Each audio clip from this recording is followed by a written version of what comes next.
aquí, porque este es un evento que amerita que todos los que estamos relacionados con las ciencias agropecuarias, con las ciencias sociales, agroecológicas, estemos aquí asistiendo a esta conferencia que va a compartir hoy el profesor Miguel Altieri. Creo que esta presentación, de cierta forma, sobra. Todos conocemos al profesor Miguel Altieri, hemos tenido la oportunidad de leer su obra o parte de su obra, sobre todo aquellos que tenemos interés o tenemos afinidad con la agroecología.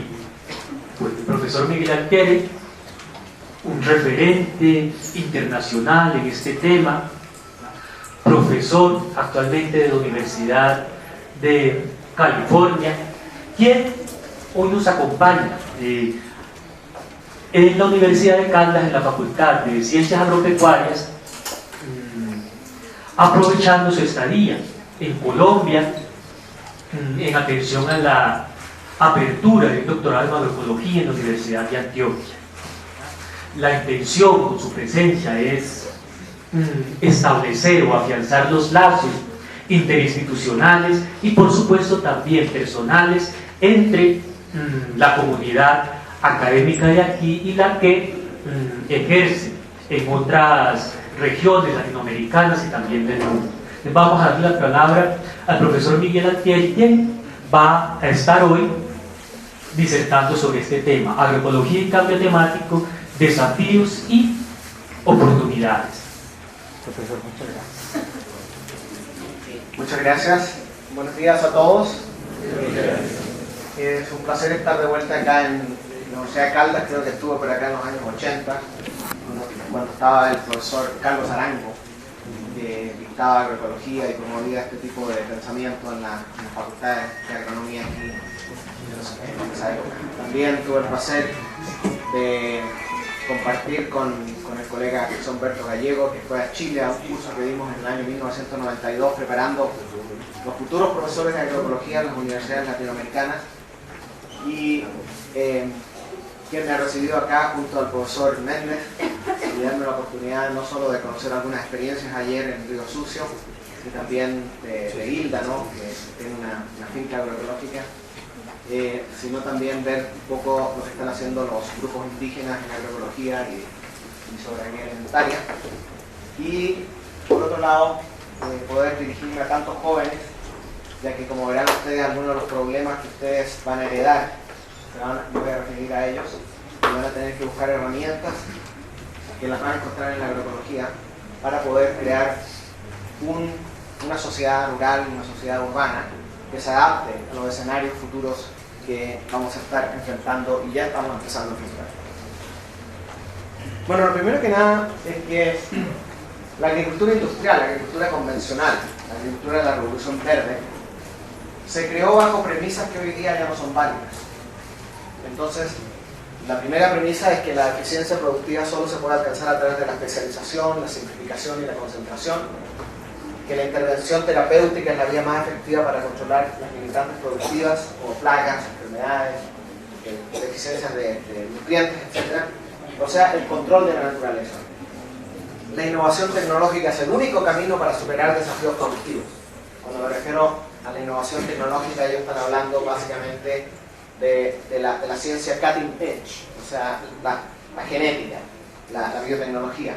Las únicas innovaciones que pueden lograr, ¿cierto?, superar los desafíos productivos, que existiría abundante agua y nitrógeno y energía barata. Bueno, eso ya no es una realidad, como veremos, y que el clima sería estable. Entonces, básicamente estas premisas conllevaron, en los años, hace unos 50 años atrás, a la creación de un modelo agrícola que ocupa aproximadamente el 90% de la tierra arable mundial, que son 1.500 millones de hectáreas. 90% de ellas están creadas bajo esas premisas que ya no funcionan hoy en día. Grandes monocultivos que son muy vulnerables debido a que no tienen la capacidad regenerativa ecológica, y son sistemas especializados y muy dependientes de energía, principalmente petróleo, que, como ustedes saben, está siendo cada vez más caro, no solo escaso, sino que cada vez más caro. Entonces, Aquí ven claramente lo que significa la dependencia de una agricultura industrial en el petróleo, en el caso de Estados Unidos. Ustedes ven que el precio de los fertilizantes se va exponencialmente incrementando debido al costo del petróleo, el cual va a seguir creciendo. Y aquí ustedes tendrían, por ejemplo, los costos del combustible para las maquinarias desde 1980 al 2007, como también hay una tendencia cada vez mayor, ¿cierto?, que permita que los precios vayan subiendo. Ahora, en Estados Unidos, los agricultores son el 2% de la población, aproximadamente. Hay más presos que agricultores. Y muchos agricultores son los que están presos porque no pueden pagar las deudas en las que se metieron debido al modelo industrial. Y salen aproximadamente 119 agricultores por día del sistema, expulsados por el sistema en Estados Unidos, y que son generalmente pequeños agricultores familiares, y la razón que los otros permanecen es porque están subsidiados. Son 21 billones de dólares, 21 mil millones de dólares de subsidio en Estados Unidos por la agricultura, de los cuales el 10% de los agricultores más grandes, que son corporaciones multinacionales, atrapan el 65% de sus insumos. Es la única razón por la que existen. De otra manera no podrían existir. Por otro lado, vemos que los eventos climáticos o desastres naturales se permanecieron estables hasta aproximadamente 1900, y de aquí en adelante, en el año 2000, ustedes ven cómo exponencialmente todo lo que son huracanes, lo que son sequías, etcétera, etcétera, que están afectando al mundo, se han desatado en una forma casi exponencial comparado con otro tipo de desastres, como tecnológicos, económicos o de violencia, ¿no?, que han permanecido relativamente estables. Algunos desastres tecnológicos también se han disparado, pero sobresalen los desastres naturales. Es decir, el escenario climático ya no es el mismo y seguirá siendo cada vez más errático y más extremo. Por otro lado, hemos basado nuestra dieta, ¿cierto?, en un presupuesto que vamos a tener agua para mantener una dieta proteica. Ustedes ven, por ejemplo, lo que significa producir un kilo de carne, se necesitan 15.000 litros de agua, mientras que para producir un kilo de una fruta se necesitan solamente 1.000 litros, ¿cierto? Bueno, esta dieta no es posible ya en países donde el agua se transforma en un factor limitante o donde el agua se está privatizando y su costo va a seguir creciendo fundamentalmente.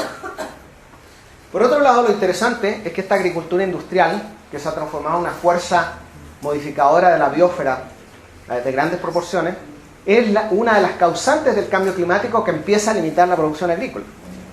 O sea, el 30% de los gases de invernadero, que serían metano, anhídrido de carbono, ácidos nitrosos, etcétera, óxidos nitrosos, etcétera, son producidos por la agricultura industrial, el 30%. Y eso van creando problemas de calentamiento global que a la vez van afectando a la agricultura. O sea, básicamente la agricultura va minando la base de los recursos naturales sobre las cuales se basa. De aquí ustedes ven, por ejemplo, un mapa de Estados Unidos. Yo estoy localizado acá en la costa de San Francisco, pero ven ustedes que esto, mientras más rojo, significa menos permanencia del carbono en el suelo. Y ustedes ven que las zonas de la agricultura industrial, que sería el Valle Central de California, que sería todo lo que es el Midwest, donde está la soya y el maíz transgénico, y donde ustedes ven acá los cítricos en Florida, son sistemas en los cuales no hay residencia de carbono. Básicamente menos de 10 años se va. ¿Qué significa eso? Por un lado, pérdida del humus del suelo y la biología del suelo por el ataque de la agricultura industrial, pero también la pérdida, las contribuciones que tiene eso al CO2 en la atmósfera. Entonces, bueno, pero además de eso tenemos problemas que están afectando, ¿cierto?, a los ecosistemas globales, porque el cambio climático es solo un síntoma del cambio global. Hay otros efectos que están afectando a la naturaleza, como sería la deforestación, la erosión del suelo, la extinción de especies, la pesca que está colapsando en muchas partes, etcétera, etcétera. Y acompañado a esto, entonces vemos que hay muchos sistemas en riesgo. Aquí vemos sistemas en riesgo en todo el mundo, que están en riesgo por degradación de suelos, por salinización, por deforestación, por sequías, por inundaciones, etcétera, etcétera, etcétera. Y este mapa se va a ir llenando cada vez más de pequeñas bolitas, porque los sistemas están empezando a colapsar. Pero acompañado a estos problemas ambientales, tenemos toda una problemática de problemas sociales que se asocian a ellos. O sea, no están separados los problemas ambientales y los problemas sociales, como es la pobreza, donde menos de la mitad del mundo, de la población mundial, gana menos de $2 al día. Hay 1.000.000.000 de personas con hambre. Existían 800 millones de personas con hambre en el año 2008, y de ahí, con el aceleramiento de los precios de la comida, subieron a 1.000 millones. Hay inequidad, por supuesto, la distancia entre los ricos y los pobres, donde la mayoría de los ricos concentran el 5%, el 45% de los ingresos. Problemas de refugiados ecológicos, problemas de estallidos, problemas de terrorismo, etcétera, etcétera, que van estallando justamente acompañados a esta problemática, ¿cierto?, ambiental. Ahora, el problema del hambre, muchas veces en la Revolución Verde, se planteó como un problema malthusiano. Se dijo, el problema que hay es que hay mucha gente y la producción de la comida no es suficiente, la producción de alimentos, y por lo tanto lo que tenemos que hacer es cerrar esa brecha trayendo tecnologías de punta, tecnologías del norte, variedades mejoradas, fertilizantes, pesticidas, etcétera, etcétera. Pero realmente el problema del hambre no tiene nada que ver con producción. El problema del hambre tiene que ver con pobreza, con falta de acceso a la tierra, pero también tiene que ver con el control de las multinacionales del sistema alimentario. Aquí ustedes ven 3 compañías como la Monsanto, DuPont y Syngenta que controlan todas las empresas de semillas que existen en el mundo.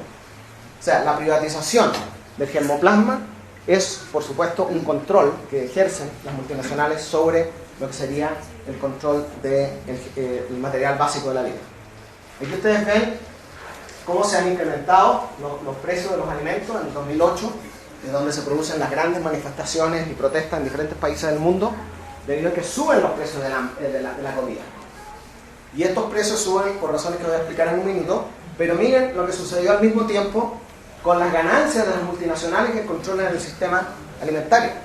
También subieron. Esto es del 2008, donde tenemos Cargill, ADM, Bunge, que son los mercaderes de los granos, ¿cierto? O sea, no hay mejor negocio que el hambre, porque ellos, al controlar el sistema alimentario, ¿cierto?, y suben los precios, que se quedan arriba, porque son pegajosos, se quedan, ellos ya no bajan. Entonces, estas multinacionales van incrementando sus ganancias en forma radical. Ahora, lo que está sucediendo es que este control no es un control solamente de las semillas, sino que es un control cada vez más poderoso, porque hoy en día lo que le interesa a la industria, cuando hablo de la industria estamos hablando de las grandes industrias nacionales y multinacionales, es la producción de biomasa, no es la producción de comida. La tierra agrícola hoy en día es una productora de biomasa. ¿Biomasa para qué? Agrocombustible, bioplásticos, bueno, a lo mejor comida, ¿ya? Y por primera vez grandes intereses multinacionales que antes actuaban en forma separada, ahora están en una alianza, en una convergencia, que se llama la convergencia agroindustrial, donde tenemos los mercaderes del grano, donde tenemos las empresas de carros, donde tenemos las empresas de petróleo y las empresas de ingeniería genética, de biotecnología, que empiezan a producir biocombustibles. Y aquí ustedes ven cómo se va incrementando, ¿cierto?, las áreas y la producción de cultivos energéticos. En Colombia sería caña, sería africana, pero en otros países es soya, es maíz, etcétera, etcétera, para la producción de etanol, para la producción de biodiesel, etcétera, etcétera. Pero a la vez que esto se va incrementando, los cultivos que nos alimentan, como sería el arroz, las papas, el trigo, van bajando o van estabilizando su producción. Por lo tanto, esto explica hasta cierto punto por qué también se incrementan los precios de los alimentos. Pero, ¿por qué los países del norte y principalmente las multinacionales están interesados en los biocombustibles? Eso es muy fácil. Si ustedes miran aquí, este sería el total de energía mundial que se utiliza por los países desarrollados. O sea, la OECD, que son 18 países, consumen el 50% de la energía del mundo.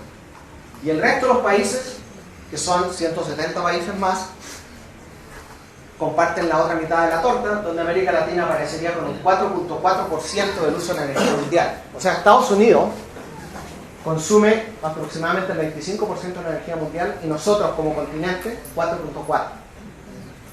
Y ellos requieren energía para seguir funcionando, ¿ya? Pero No van a ir a la energía solar, no van a ir a la energía eléctrica, quizás vayan a la nuclear, aunque el desastre en Japón está poniendo en duda las cosas. Lo más fácil es cambiar de líquido. Entonces pasemos de petróleo a biocombustible. Pero el problema es que no tienen tierra. No tienen tierra. En Estados Unidos, si dedicáramos toda la tierra que está produciendo maíz para la producción de etanol, ellos podrían suplir 12% de sus necesidades energéticas. Entonces, ¿dónde está la tierra? La tierra está en África y en Sudamérica. Colombia, específicamente. Colombia, Argentina y Brasil. Y quizás México. Ahí está la tierra y el resto es África. Entonces, bueno, esa es la última frontera agrícola que existe. Y para eso se están asegurando de poseer esas tierras a través de un proceso que se llama land grabbing, acaparamiento de tierras, donde hay gobiernos multinacionales que están empezando en todo el mundo a establecer estos contratos, que son como arriendos, en los cuales van comprando aproximadamente 50-80 millones de hectáreas, ya están ¿cómo se dice? Transadas en estos negocios. En Argentina solamente hay 6 millones de hectáreas en manos ya de extranjeros produciendo en estos arreglos, ¿no? Bueno, en Colombia no sabemos cuánto, pero es un proceso que se está dando. Y acompañado de esto, para la producción de biocombustibles, van a venir los biocombustibles transgénicos. Porque hay un problema muy grave que tiene que ver con la celulosa, que hay que superar algunas limitaciones que la celulosa presenta para hacer rápidamente los biocombustibles. Entonces ya viene una segunda generación de transgénicos. Una tercera, perdón. Porque la primera fueron el maíz y la soya transgénica, que básicamente van a seguir, pero no van a ser dominantes. Después vienen los farmacultivos, ¿cierto? Los que producen vitaminas y vacunas y cosas de ese tipo, pero los dominantes van a ser los cultivos transgénicos para biocombustibles. ¿Ya? Existen aproximadamente 180 millones de hectáreas hoy en día de cultivos transgénicos en el mundo. No hay una hectárea de transgénicos, una. Y esto se lo desafío mañana, que tengo que dar un seminario el jueves, no mañana, en el CIAT. Desafío a cualquiera que me demuestre que una hectárea de transgénicos está alimentando a uno de los 1.000 millones de pobres. Y la razón por qué no lo alimentan a 1.000 millones de pobres es porque la mayoría de los transgénicos son los dominantes, soya y maíz. El resto es algodón y canola que no come nadie. Pero la soya y el maíz va para biocombustibles y para carne, pero no para carne de los pobres, para carne en China y para Europa. ¿Ya? Entonces no hay ninguna hectárea de transgénicos que está alimentando al mundo. Y estos sistemas tienen sus propias contradicciones. Aquí ustedes ven la soya transgénica en Argentina, donde entró muy fuertemente, y después en Brasil, con el sistema de labranza mínima, que se vende como un sistema sustentable, ¿cierto? La labranza mínima, la agricultura de conservación, que lo único que conserva es suelo físico, pero no conserva ni agricultores ni la vida de estos sistemas, porque básicamente condena a los agricultores a dos cosas: al monocultivo y al glifosato. Entonces, aquí ustedes ven que el punto de entrada, aquí en el glifosato, que se aplica, se puede tener maíz, o se puede tener trigo, o cualquier cultivo, y después ya se entra con la soya transgénica, que es resistente al glifosato, y ustedes pueden aplicar, como son miles de hectáreas en forma aérea, el producto y no tener ningún problema desde el punto de vista de la producción de la soya. Lo que empieza a suceder es que aquí ustedes ven que si ustedes se meten en siembra directa, después ya tienen que meterse con la soya transgénica, con el glifosato y las sembradoras y las maquinarias de cosecha, que son especializadas para esto, y entonces se crea una dependencia. Y lo que sucede entonces es que por un lado tenemos aquí el incremento del uso del glifosato en Argentina, desplazando otros herbicidas como el 2,4-D y atracina, que son bastante tóxicos, pero creando una especie de monopolio y aplicándose a unos niveles bastante altos y creando los problemas graves que serían la resistencia. Se me olvidó decirles una cosa, que aquí, cuando estos agricultores se meten en este paquete, todos los agricultores que tienen menos de 500 hectáreas salen del negocio. 60.000 agricultores han salido del negocio en Argentina desde que entró la soya transgénica. ¿Por qué? Porque se crean economías de escala. Si tú tienes menos de 500 hectáreas, no puedes tener el dinero para comprar la sembradora, a no ser que te endeudes. por lo tanto desplazan a los pequeños agricultores y estos grandes entonces se van acaparando esas tierras que son abandonadas por los pequeños agricultores. Entonces aparece lo típico, el espiral de los pesticidas, el espiral de los transgénicos se repite. Tenemos acá varias malezas ya del género Coniza y otras que son resistentes al glifosato, pero el peor problema de estos agricultores no son tanto las malezas, que no se pueden controlar con ningún otro no se pueden controlar con glifosato, en la propia soya transgénica. Porque resulta que como cosechan con grandes maquinarias, cae las semillas de la soya transgénica fuera de la hilera. ¿Y cuál es la definición de una maleza en la Facultad de Agronomía? Blanca fuera de lugar. ¿Están fuera de lugar? Sí. Pero no la podemos eliminar con glifosato. ¿Qué es lo que hay que hacer? 2,4-D. Espiral de los pesticidas.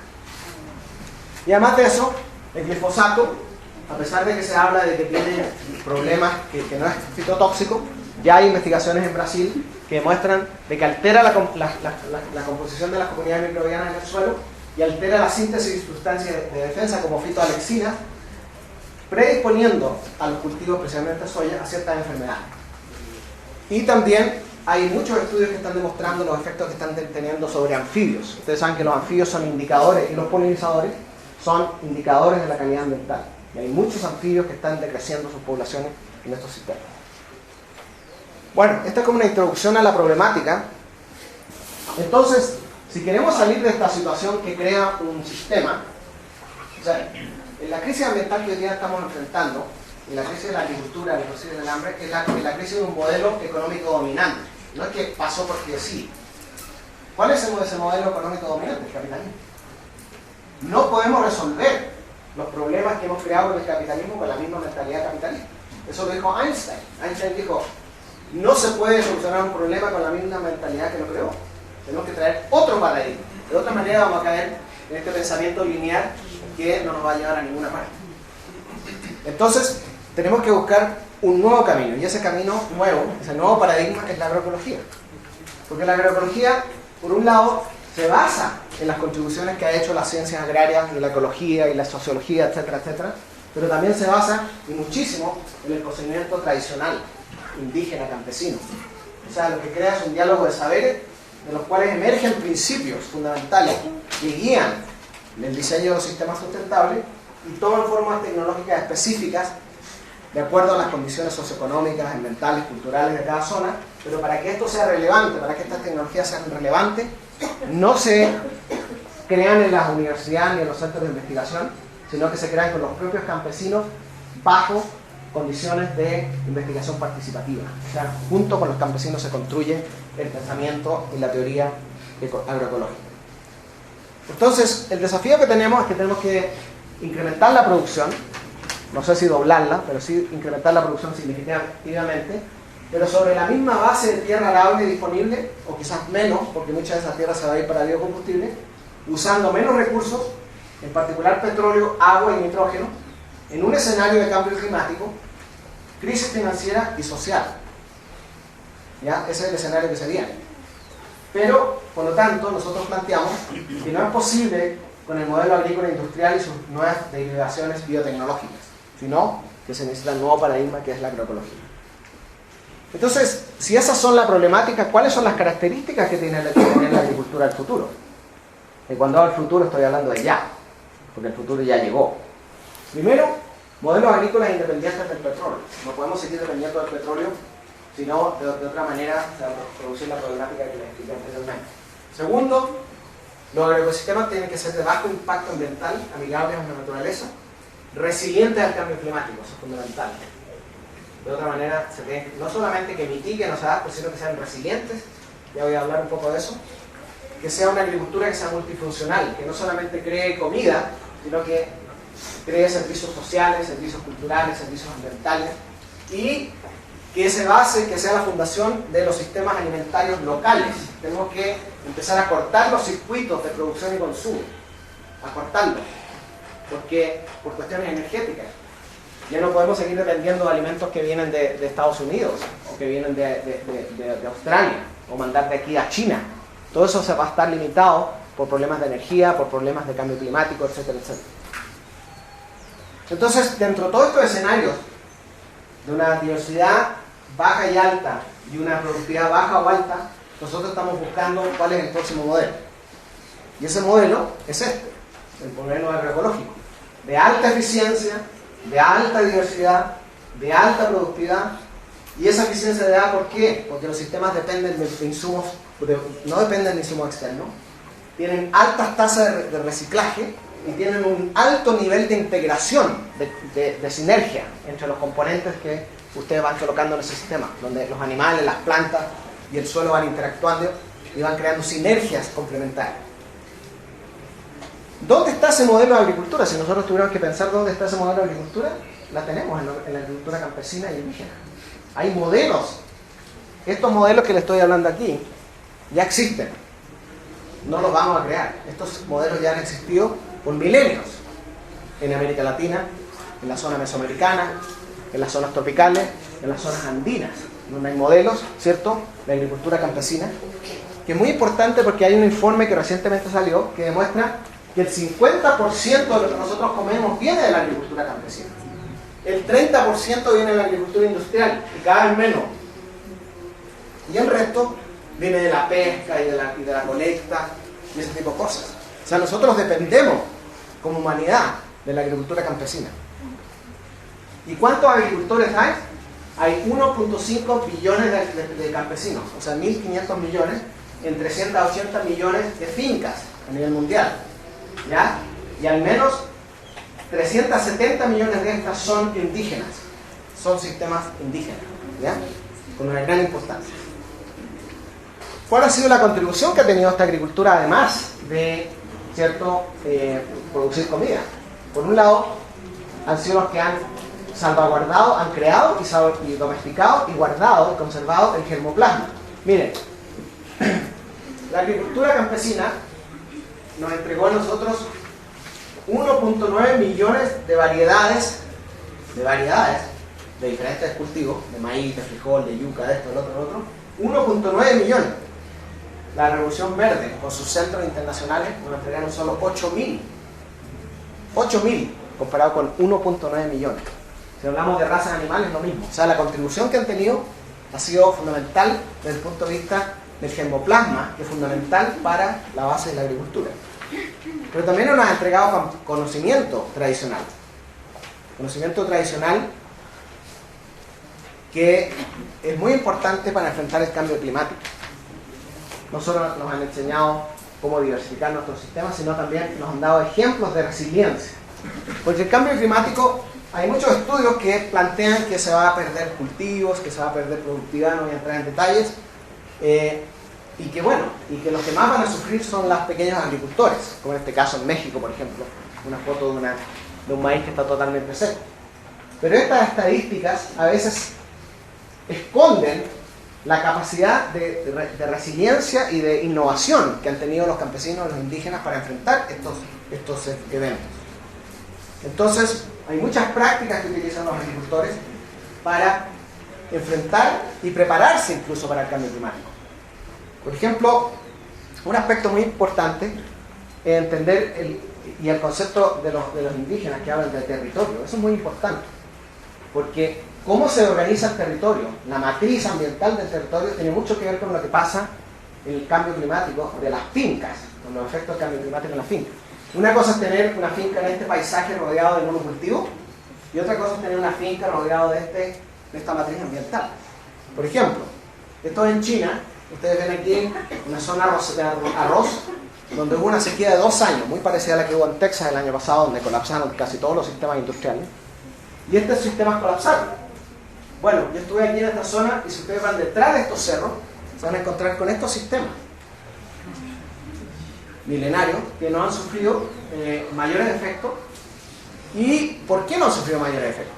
Bueno, primero que nada ustedes vean aquí lo que sucede, que esta es la matriz ambiental. O sea, estos sistemas de terraza están rodeados de estos bosques, y estos sistemas de agricultura industrial están totalmente deforestados.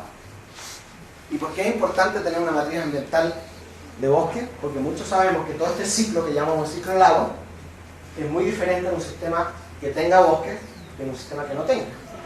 Porque esta vegetación juegan papeles fundamentales en el ciclo hidrológico local.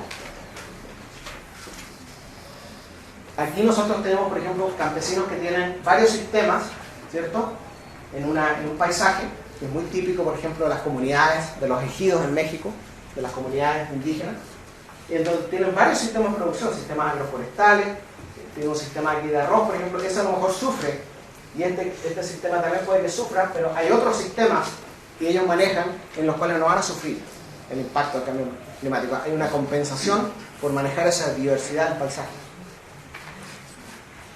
Bueno, pero esto no es nuevo para los agricultores indígenas. Los agricultores preincaicos en las zonas de los Andes dividían la montaña en los cinturones que se llamaban agroecológicos. O sea, van colocando cultivos de acuerdo a su adaptación a los diferentes climas, a las diferentes temperaturas, humedad, condiciones de suelo. Y tampoco, como eran manejadas en forma comunal, no colocaban todas sus parcelas en una terraza, sino que en varias terrazas o en varias zonas agroecológicas. ¿Por qué era importante eso?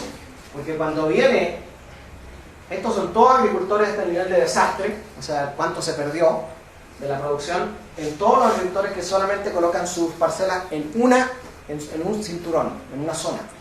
Y esto ustedes ven que en la medida que ustedes tienen más parcelas, más distribuidas a través de la montaña, se va minimizando el riesgo. Esas son estrategias de manejo, pero comunal, del paisaje, ¿cierto?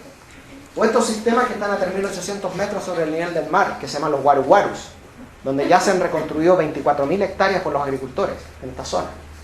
¿Por qué? Porque resulta que el agua, además de tener peces y ser la fuente fertilizada para estos sistemas, porque el lodo acá fertiliza, etc., estos sistemas absorben el calor durante el día, lo liberan durante la noche y no hay heladas. Ese es otro manejo que hacen los agricultores.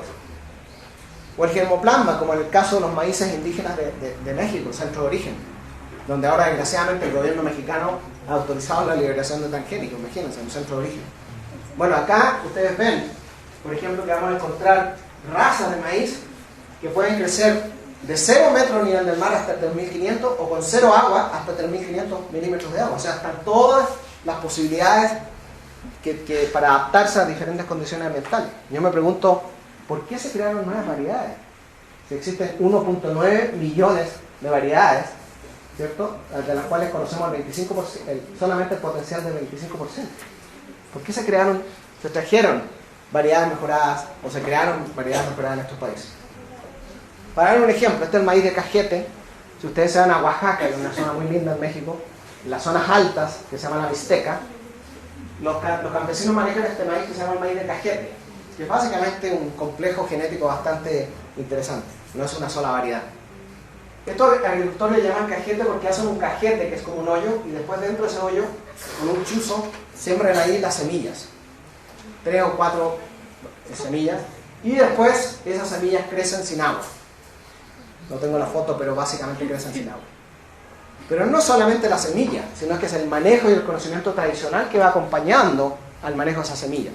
Si nosotros perdemos esa diversidad cultural, vamos a perder esa diversidad genética también. O el trigo aventurero que llaman ellos. Ellos siembran trigo, aquí van a sacar muy poca producción. Pero esto es un ambiente donde hay 0 agua, son los marginales. Tiran su trigo y sacan una cierta producción. ¿Y por qué? Porque miren, en este caso, comparando variedades de Burlock, que fue el padre de la Revolución Verde, sus variedades de trigo versus las variedades nativas, claro, con condiciones de nitrógeno, con condiciones de agua, la variedad mejorada le gana a la variedad tradicional. Acá se sacan 4.6 toneladas, acá se sacan 3.2, pero ¿qué pasa cuando hay sequía? ¿Cuál es la productividad por unidad de agua? Bueno, aquí ustedes la tienen, kilogramos por hectárea por centímetro de agua. Esta variedad es mucho más productiva. Entonces, claro, la revolución verde funciona si hay agua y hay nitrógeno, pero la realidad es que no va a haber agua ni nitrógeno, y sobre todo en las zonas marginales donde están los campesinos. Entonces, estas variedades son las variedades que sí funcionan bajo su escenario. Entonces, cuando hablamos de resiliencia, es básicamente la capacidad de un sistema de mantener su estructura organizacional y productiva después de una reperturbación. La resiliencia contiene 2 propiedades. Una, la capacidad de resistir el shock, y la otra, de recuperarse No es solo resistir, es recuperarse o compensar. Entonces, se ha visto en muchos estudios que se han hecho, es de que los sistemas más diversos y más complejos son más resilientes.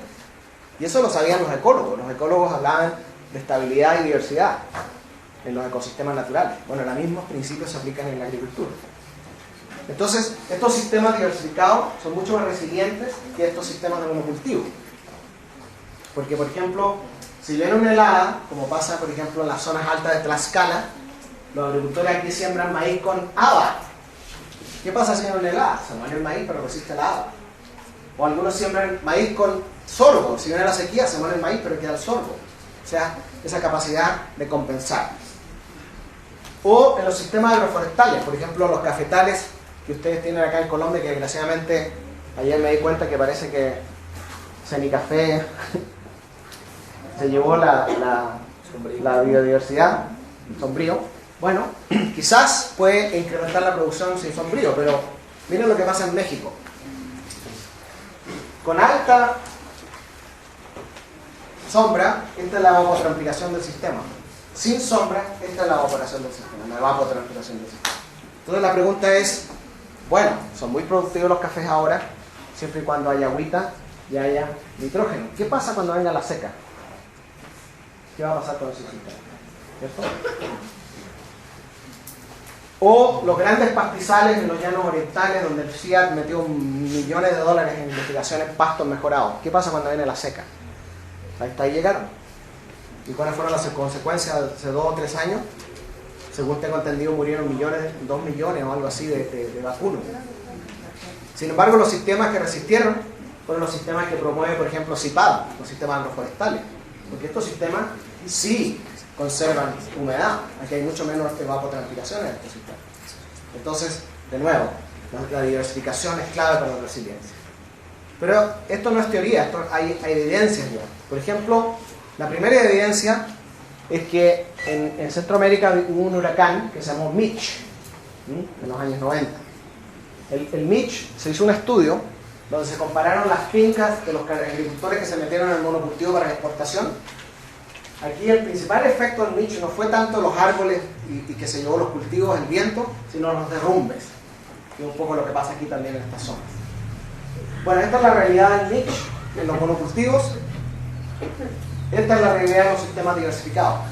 Incluso los estudios que hizo Eric Holt Jiménez demuestran que en Honduras esta fue la cantidad de derrumbes en los sistemas agroecológicos y esta fue los derrumbes en los sistemas monocultivos en Honduras, donde fue peor el Mitch. Si nos vamos a Cuba, en el año 2008 hubo 3 huracanes. Cuba está en el paso del huracán y también quisiera anunciar que acá hay un libro que ha publicado la Vía Campesina Colombia, que está a la venta, hay pocos ejemplares, a 10.000 pesos, que narra la revolución agroecológica en Cuba. Bueno, en ese país hubo 3 huracanes en el 2008, uno de ellos Ike, el más fuerte de todos, y los sistemas que resistieron fueron estos. Todos los monocultivos básicamente sucumbieron al huracán. Y aquí ustedes ven en una cooperativa donde el promedio del daño fue de 73%, en la categoría 2 y 3, que son los más diversificados, fue de 60%, fue bastante fuerte, o sea, resistieron, hubo daño, ¿sí? Pero resistieron un poco más. Sin embargo, lo más importante es la recuperación de la producción. A los 60 días, a los 120, a los 180 días después del huracán, miren la producción ya en los sistemas más diversificados versus los sistemas de monocultivo, donde básicamente es mucho más lenta y mucho más baja el nivel de recuperación y de compensación. Porque recuperación no significa que algunos árboles sí producen, ellos los paran, ponen las piedras y siguen produciendo. Pero también compensación, es decir, en el monocultivo si se pierde todo, porque hay un cultivo. Entonces si hay 10 cultivos, 3 o 4 mueren y 5 o 6 siguen produciendo. Eso es compensación. Y después hay otras evidencias en otras partes.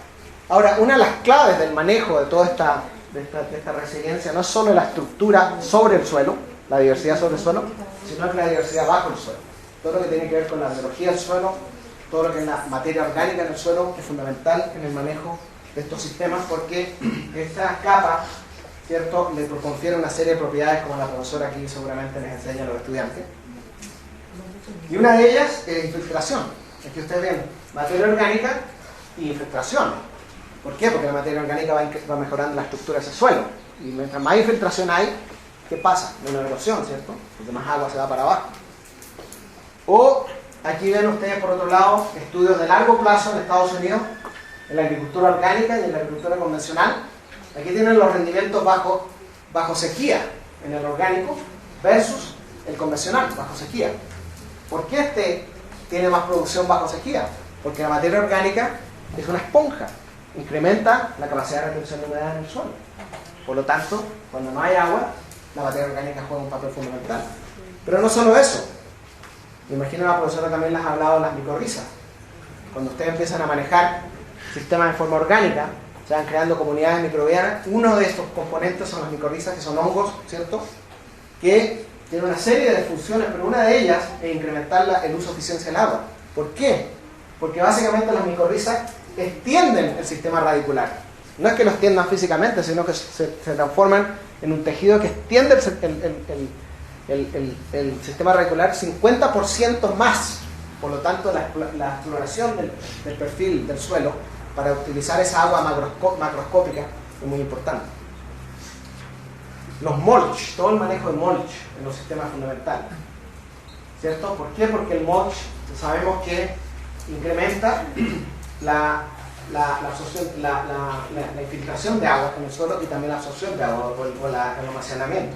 Aquí ustedes ven cómo van incrementando el grosor de ese mulch y cómo se va incrementando la capacidad de infiltración de ese suelo.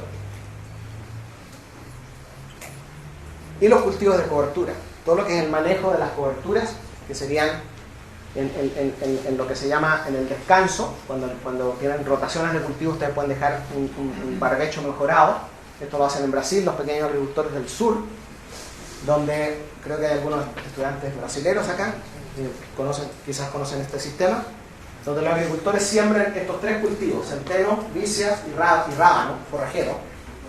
Y estos cultivos, cuando ya florecen, se le pasa lo que se llama una rolofaca, que es como una especie de aplanadora. No los incorpora al suelo, no los corta, sino que los aplasta. Y sobre eso ellos entran y siembran sobre esa cobertura con una labranza mínima, tiro animal, siembran sus frijoles, siembran su maíz. Y ustedes ven que aquí no hay malezas.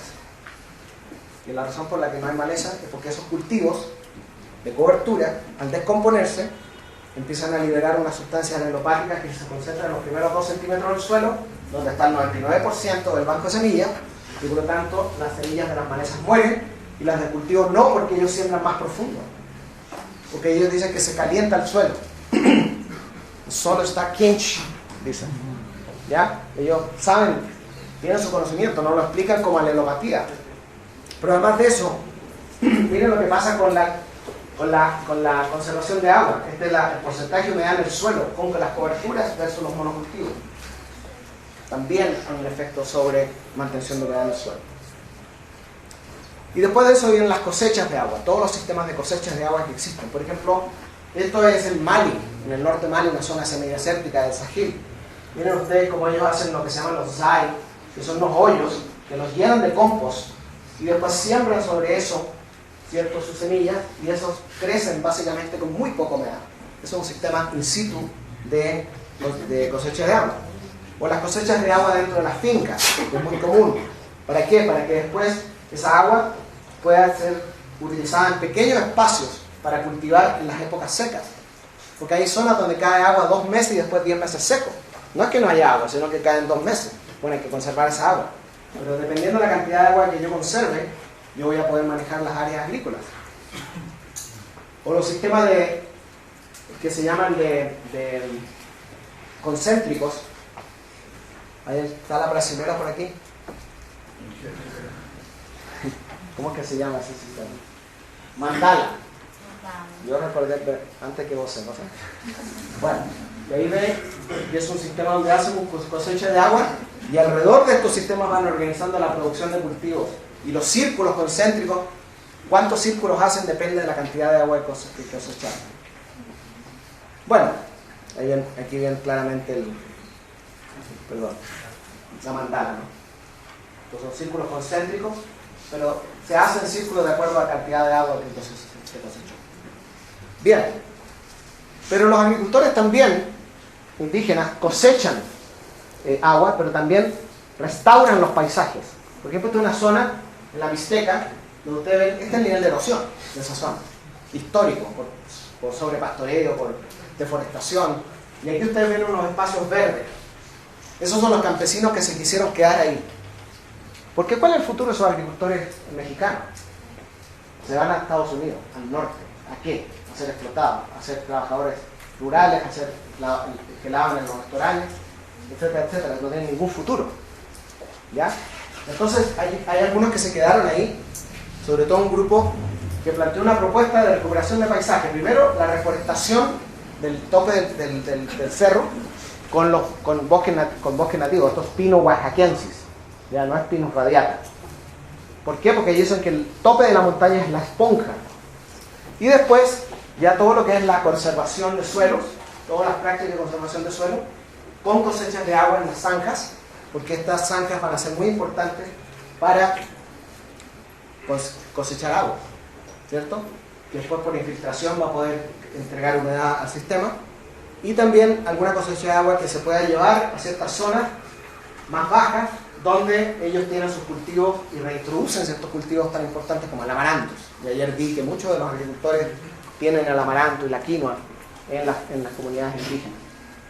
Cultivos que tienen un alto contenido proteico, muy eficientes, son C4, tienen una serie de características importantes.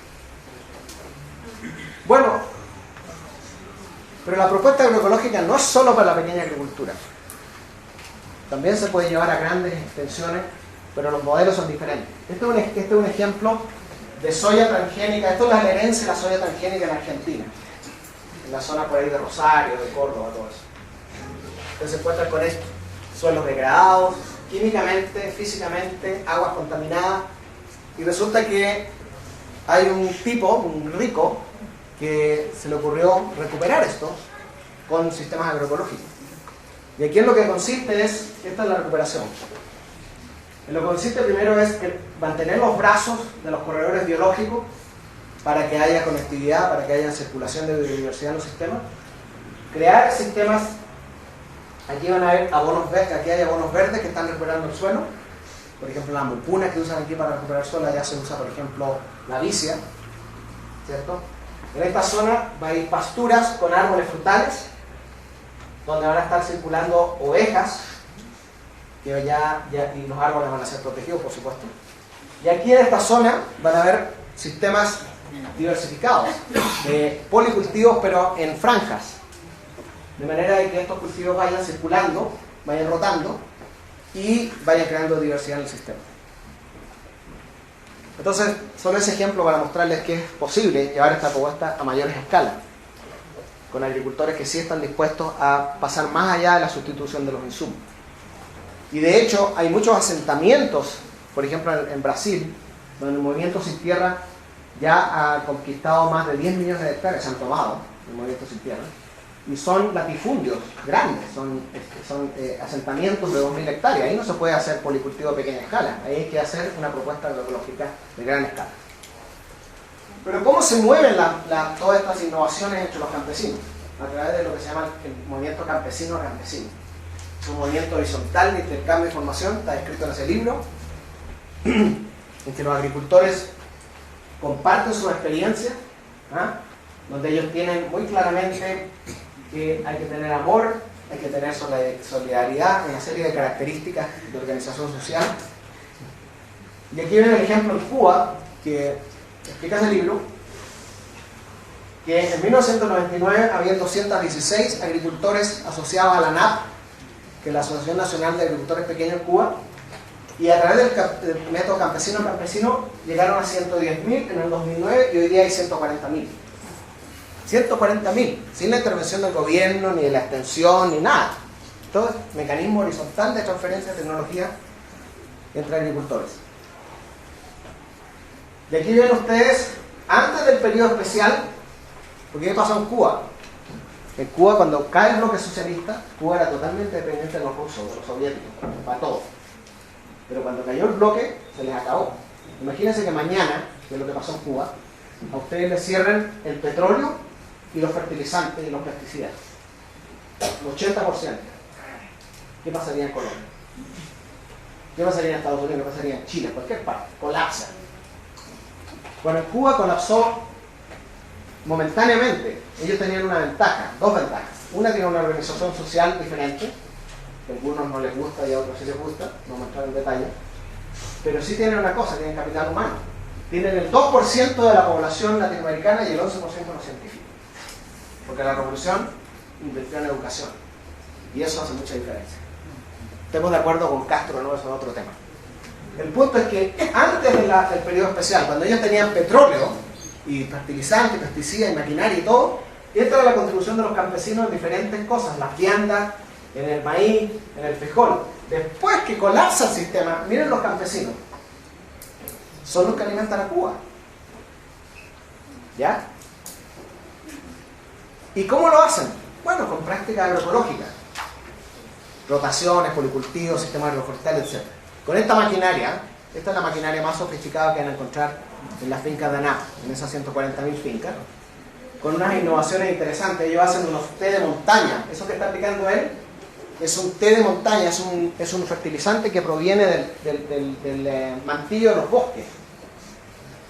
Y eso es un activador biológico increíble, porque se han hecho estudios ya de la cantidad de microorganismos que hay aquí y es impresionante. Un ejemplo, este Fernandito, un agricultor que tiene 14 cultivos y él obtiene un uso equivalente a la tierra de 1.76. ¿Qué significa eso? Que para obtener la misma producción que él obtiene en una hectárea de su policultivo, necesitaría 1.76 hectáreas de monocultivo. O sea, necesitaría 76% más tierra. ¿Por qué? Porque es más eficiente en el uso del espacio. Pero no solo eso. Él puede alimentar, con la producción de una hectárea, él puede alimentar a 21 personas con energía de carbohidrato y puede alimentar a 12.5 personas con proteína. Por hectárea, la producción de una hectárea por año puede alimentar 12 personas con lo que produce una hectárea. Y con una eficiencia energética de 11.2. ¿Qué significa eso? Él coloca una kilocaloría y saca 11. ¿Ya? Bueno, eso no es nada. Este otro, que es Casimiro, con su familia, este tipo tiene una finca más integrada, con más diversificación, con árboles que tienen múltiples usos, etcétera, ganado, cultivo, etcétera, rotaciones complejas. Él tiene solamente 10 hectáreas. Él puede alimentar 34 personas con la producción de una hectárea por año. ¿Ya? Con una eficiencia energética 30. ¿Ustedes saben cuál es la eficiencia energética de un sistema industrial en el Midwest de Estados Unidos? 1.5. Los tipos meten 1 kilocaloría y sacan 0.5. Igual. Este tipo mete 1 y saca 50. Esta es la agricultura del futuro, sin petróleo. ¿Quién dijo que no podían alimentar al mundo esta gente? ¿Ya?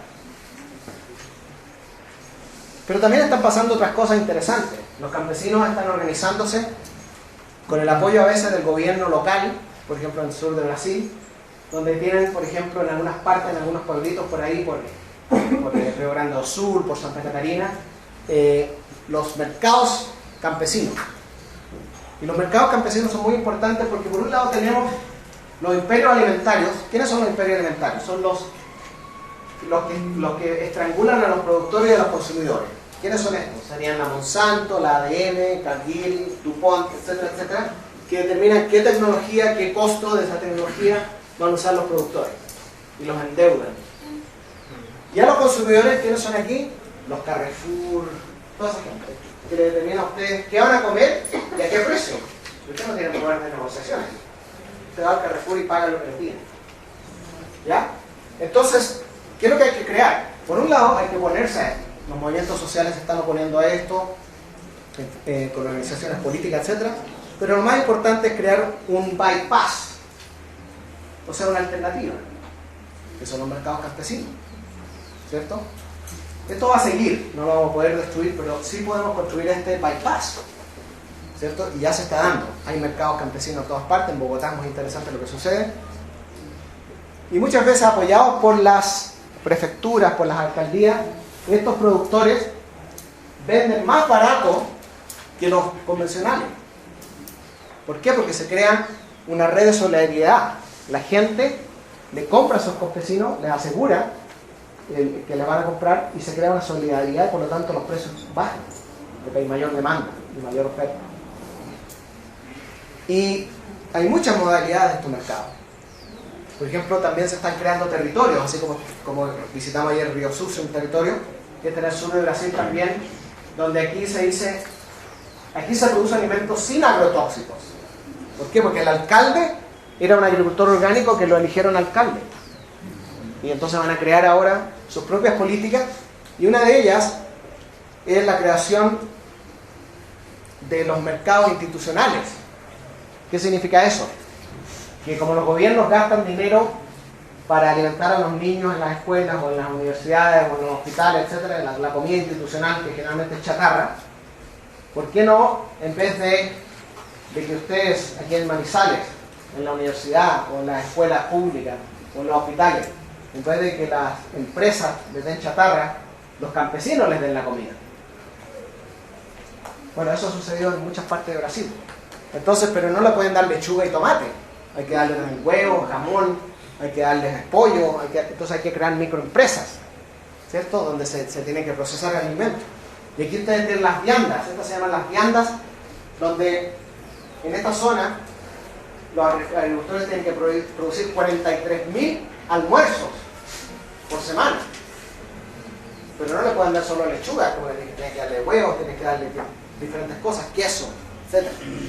Y el gobierno les paga a ellos en vez de pagarle a las empresas comerciales.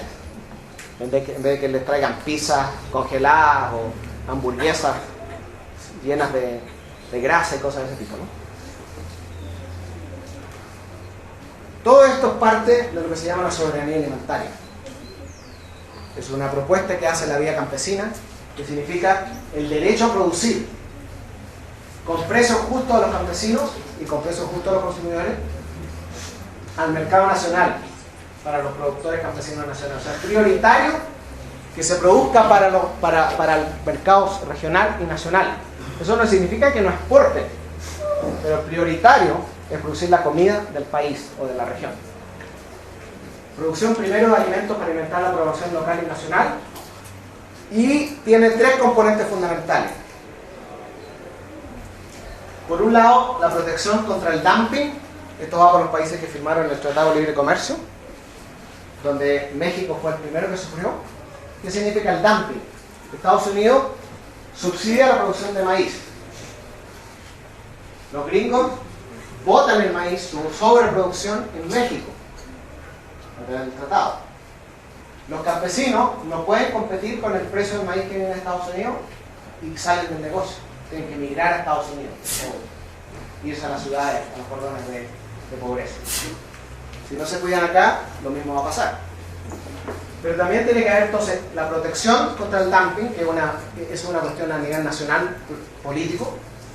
Después están los movimientos sociales organizados, las estrategias agroecológicas, el apoyo del gobierno. El gobierno tiene que apoyar a los campesinos con crédito, con mercados alternativos, con información, con extensión, con investigación agroecológica, no convencional. Y al centro, el acceso a la tierra, al acceso a las semillas, el acceso al agua, a los recursos fundamentales de la producción. Se necesita un modelo alternativo, política a favor de la agricultura campesina familiar, defensa de los mercados nacionales, o sea, proteger la agricultura campesina. Nosotros no podemos pretender que los campesinos van a poder competir en el mercado libre. Tienen que protegerlo. Y protegerlo significa reconocer su rol en la sociedad, ¿cierto? Para eso tiene que haber acceso a la tierra. En algunos países se llama reforma agraria. Hay países que no se puede hablar de ese tema, sensitivo. Chile, por ejemplo. Una agricultura campesina basada en las propuestas agroecológicas. Pero la soberanía es mucho más que la soberanía alimentaria. Es la soberanía energética y la soberanía tecnológica. La soberanía energética es que los agricultores son capaces de producir su propia energía para sus procesos.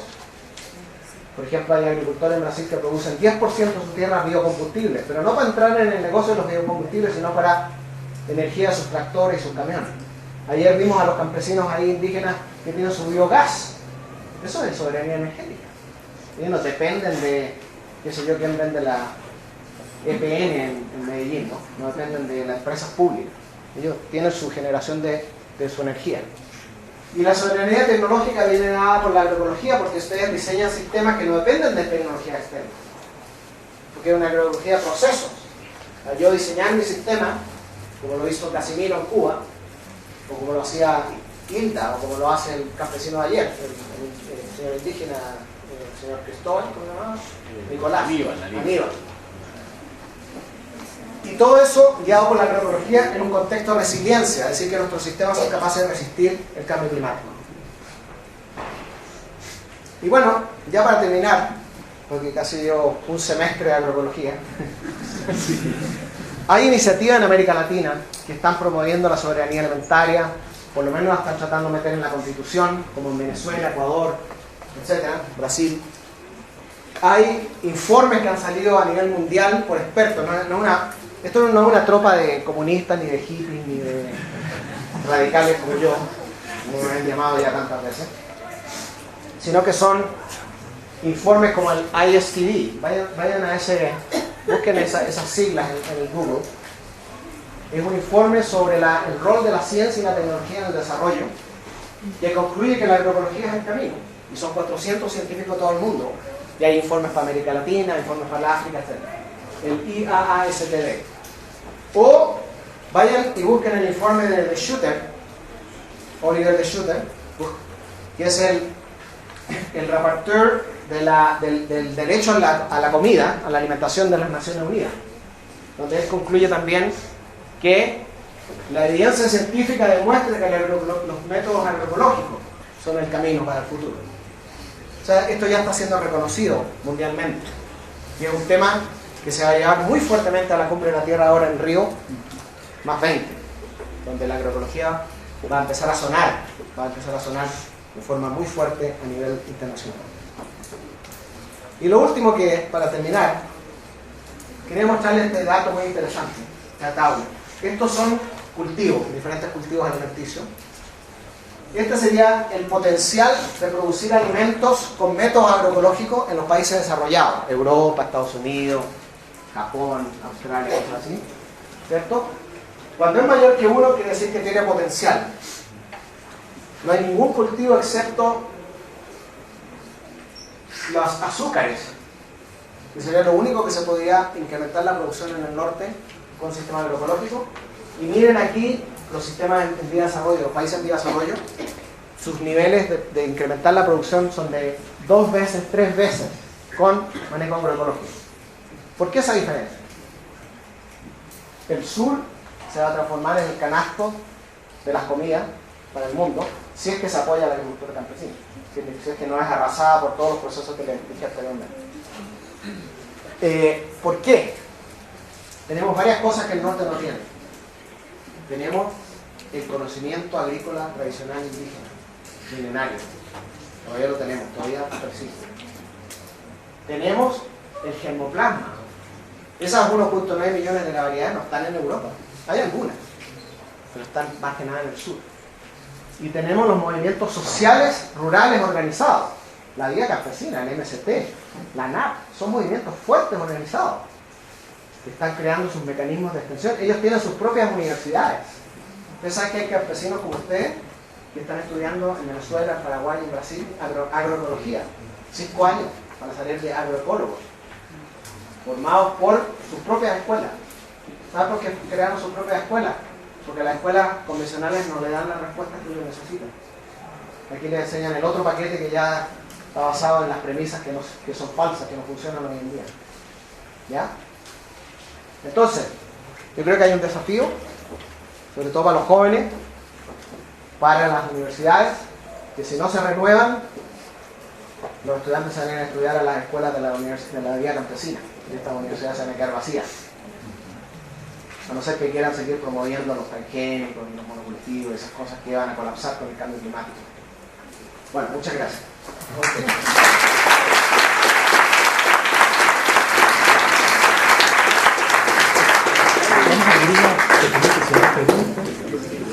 Bueno, a continuación vamos a abrir una ronda de preguntas en donde el auditorio toma la palabra. Profesor Francisco. Doctor Arceli, lo felicito por la conferencia, muy interesante, pero hay algunos aspectos que he leído en algunos estudios, aunque pues, en la parte social, que es sobre lo que voy a preguntar, no se puede generalizar por la misma dinámica. Y es que, y usted mismo lo comentó, se plantean algunos aspectos relacionados con que, por una parte, hay un interés de apoderarse de todos los bancos de Hermofarma por parte de las transnacionales, a través de las patentes de la vida y estas transformaciones genéticas que se están dando. Por otra parte, hay un interés de los países desarrollados a través de los TLF que usted mencionaba, de ser los productores y comercializadores de alimentos y que nosotros nos dediquemos a otras actividades. Por otro lado, viene el problema de los agrocombustibles, como usted mencionaba, la competencia con los recursos alimentarios. Pero el problema principal que yo veo, adicionalmente a eso, es que es la parte social y cultural, que usted mismo mencionaba, hay una erosión del campesinado, de la agricultura familiar, se está reduciendo versus las economías de escala, usted mismo mencionaba. ¿Cómo hacen nosotros para fortalecer los movimientos sociales y que los bancos de Hermofarma, que tienen los campesinos, que tienen las etnias, logren recuperarse? Porque pues hay fuerzas del internacional tratando de que se minimicen y desaparezcan para el imperio que es el capitalismo mundial, que es el que usted menciona. ¿Cómo hacer para mejorar ese tipo de estructuras? Y a la parte agroecológica, usted lo menciona bien, es una solución, pero hay fuerzas que dicen, bueno, nosotros queremos vender todos los alimentos, nosotros queremos apoderarnos de las semillas, nosotros queremos dominar sus territorios a través del arrendamiento, en fin, cómo mejorar esa situación social y evitar la desaparición de esas etnias. Bueno, muchas gracias. Yo creo que ahí usted ha tocado una serie de temas que necesitan mucho más desarrollo, pero voy a ser breve. Primero que nada, claro, sí hay una erosión cultural. Están perdiendo cultura, están saliendo los jóvenes, no están quedando jóvenes en el campo. En Estados Unidos la edad media de un agricultor es 63 años. No hay relevo. ¿Quiénes van a producir alimentos? Y vemos en los campos de América Latina el mismo proceso. Entonces, por un lado, los movimientos campesinos indígenas organizados, porque hay movimientos campesinos, o sea, hay campesinos que no están organizados, pero hay otros que sí están organizados. Y ellos están en un proceso de recuperación de territorios, no solo en Colombia, en muchas partes de América Latina. Territorios autónomos, en los cuales ellos puedan establecer sus propias reglas de organización, etc. Eso es fundamental, el acceso a la tierra y el control de los territorios es una de las estrategias que los movimientos sociales están fuertemente planteando. Dentro de esos territorios se crean escuelas, y esas escuelas no son solamente para los jóvenes, sino para los niños. O sea, la educación juega un papel importantísimo en mantener a la gente en el campo, de manera de que ellos sean conscientes, pero no es una formación netamente agroecológica, es una formación política. Por eso en Brasil le llaman la agroecología militante, que tiene una posición política. Se les plantea que ellos entienden por qué son pobres, por qué fueron despojados de sus tierras, etcétera, etcétera. Tiene que haber una comprensión histórica del asunto. Pero también tiene que haber apoyo de los gobiernos, si no son los gobiernos nacionales, los gobiernos regionales o locales. O sea, tiene que haber acceso a la voluntad política. Y si no hay acceso a esa voluntad política, crear esa voluntad política eligiendo a sus propios líderes, que pueden ser alcaldes o gobernadores o lo que sea. O sea, también ese proceso es importante. Y tiene que haber también apoyo, porque el desarrollo rural no es solamente un desarrollo social y tecnológico, sino también tiene que haber infraestructura, tiene que haber oportunidades, tiene que haber una serie de cosas, y ahí también van a jugar papel importante los gobiernos. Entonces, creo yo que la propuesta que hace la soberanía alimentaria es clara, ¿no? Hay como tres puntos fundamentales. Uno es el apoyo del gobierno. El gobierno no se puede retirar, el gobierno tiene que dar apoyo. Y eso se logra a través de las luchas políticas, el acceso al poder político. Por ejemplo, Brasil es un país interesante con sus contradicciones, pero ellos tienen dos ministerios de agricultura. Tienen el Ministerio de Agricultura para los grandes y tienen el Ministerio del Desenvolvimiento Agrario, del Desarrollo Agrícola, del Desarrollo Rural. Y ahí hay políticas específicas, exitosísimas con el gobierno de Lula, para la pequeña agricultura. No solo dándoles mercados, créditos, asegurándole la compra de sus productos, tecnologías, educación, extensión, etcétera, etcétera, etcétera. Ahí hay un ejemplo. Ahí. ¿Cierto? Lo que pasa es que no hay voluntad política para replicarlo en nuestros países. Pero lo más importante es que, como decía anteriormente, que los movimientos campesinos y indígenas no están esperando que el gobierno les dé, ellos se están organizando. Y ellos están creando sus propias escuelas, sus propios mecanismos de intercambio de información, sus propios sistemas de recuperación y conservación de germoplasma, una serie de cosas importantes. Y ahí viene el rol nuestro. No es que nosotros les vamos a enseñar nada, sino que nosotros tenemos que comprometernos como profesionales, porque ustedes tienen, como estudiantes, y yo también lo tuve, el privilegio de estar en la universidad. Ese es un privilegio. Ustedes son privilegiados todos. Y por lo tanto, tienen una función social. Ustedes tienen un compromiso social de salir, ayudar a los más pobres, a los agricultores más pequeños y a defender la soberanía alimentaria, el rol que esos campesinos juegan. Entonces nosotros, el rol que vamos a tener ahí es no ir a enseñarles, todo lo contrario, ellos nos van a enseñar muchas cosas, de ser facilitadores de procesos, en un proceso de igual a igual. Bueno, no sé si hay otra pregunta. Vamos por aquí. Pablo.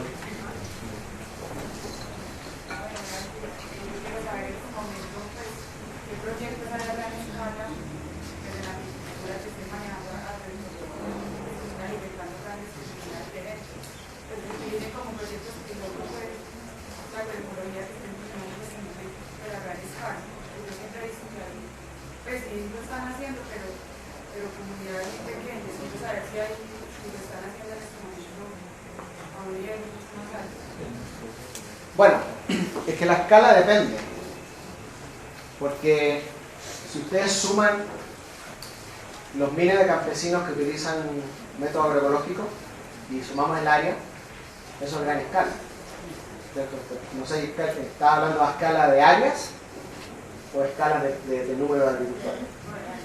Bueno, pero hay una cosa importante. ¿Por qué la escala también, la pequeña escala es más importante enfatizarla? Porque resulta que la pequeña escala es más productiva que la gran escala. Si tú calculas lo que se llama productividad total, la pequeña escala produce 200, 300 veces más que la gran escala. Claro, si tú comparas maíz de la gran escala con el maíz de la pequeña escala, es mucho más productiva la gran escala, pero resulta que la gran escala produce maíz, más frijol, más auyama, más gallinas, más fruta, más esto, eso es la producción total. Si tú sumas todo eso, la curva es así. Mientras más escala, menor producción total. Entonces, si el objetivo es producir alimento, es mejor hacer reforma agraria y tener muchos campesinos y muchos pequeños agricultores, porque eso te da más comida. Ahora, ¿qué agricultores en la gran escala están utilizando los principios agroecológicos? Son pocos. ¿Por qué? Porque los agricultores grandes que se han ido a una agricultura más limpia, como la agricultura orgánica, certificada, lo han hecho por razones económicas. Entonces se especializan. Banano orgánico, cacao orgánico, qué sé yo, soya orgánica, lo que sea, utilizando un modelo que no es agroecológico, un modelo que llamamos de la sustitución de los insumos. Ellos mantienen los monocultivos y son dependientes de insumos externos, muchos de los cuales tienen problemas igual que los agroquímicos. Por ejemplo, los insecticidas botánicos son de amplio espectro, matan todo. ¿Se fijan? Y los agricultores se transforman dependientes manteniendo un monocultivo en comparación con un monocultivo convencional. Claro, utilizan productos que quizás son ambientalmente más sanos, pero ahí entran en una lógica de mercado. ¿Ya? Entonces, de esos hay muchos. Hay 35 millones de hectáreas en el mundo certificados orgánicos. Y la mayoría son grandes agricultores hay algunos pequeños, pero la mayoría son grandes de sustitución de insumos para la agroexportación que no contribuyeron a la seguridad alimentaria de los países, porque yo no sé en Colombia, pero en Chile toda la uva, toda la fruta y todo el vino orgánico se va para afuera. O sea, es el subsidio de los pobres a los ricos en comida. Les damos la mejor comida para ellos y nosotros nos quedamos con la peor. Bueno, entonces, pero si hay alguna experiencia, yo trabajo en California con viñedos de 300 hectáreas, que sí, pero ellos no producen comida, ellos producen vino. Que es bueno. Un buen vino tinto. Pero hay. Y el desafío que hay hoy en día para la gran escala, el desafío de cómo los grandes sectores reformados de la reforma agraria, por ejemplo en Venezuela o en Brasil, donde se han tomado las grandes tierras los campesinos, cómo van a manejar esos grandes terrenos. Estamos hablando de asentamientos de 500 hectáreas. Entonces ahí están las propuestas agroecológicas, porque los principios agroecológicos funcionan en cualquier escala, lo que pasa es que toman diferentes formas tecnológicas. Como les mostré ahí en el ejemplo, ¿no? Sistemas de franjas en vez de policultivos así tan intensos, o rotación, o integración animal, cosas de ese tipo. Pero a gran escala hay pocos agricultores que podríamos llamar que utilizan la agroecología como un método de producción, son más orgánicos que diferentes. Ahora, tú puedes ser agroecológico y certificarte orgánico, pero no necesariamente. Y hay muchos agricultores orgánicos que son orgánicos, pero no aplican los principios de la agroecología. Esa es la diferencia. ¿Qué otra pregunta había? Buenos días. El ingeniero agrónomo Mario Mejía habla acerca de una relación entre el productor y su oficio casi religioso, hablando de agroecología.